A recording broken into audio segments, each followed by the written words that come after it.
Hey guys, in this video I will show you how you can change your charging sound to a custom one, alright?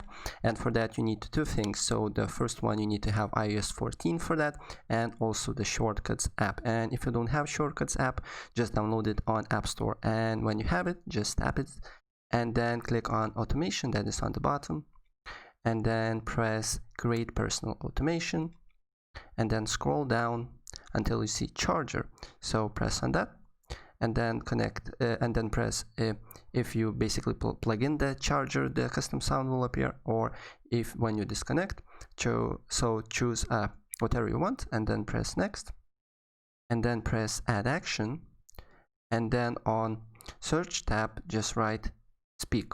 All right, speak, and then select speak text, and press on little text bar that is blue and write custom text. So I know guys that a lot of you from TikTok and want to put this one, yes daddy. And after that press next and press done, and here you go, you have a custom charging sound. So guys, if I help you out, please press like button and subscribe for more. Take care, bye.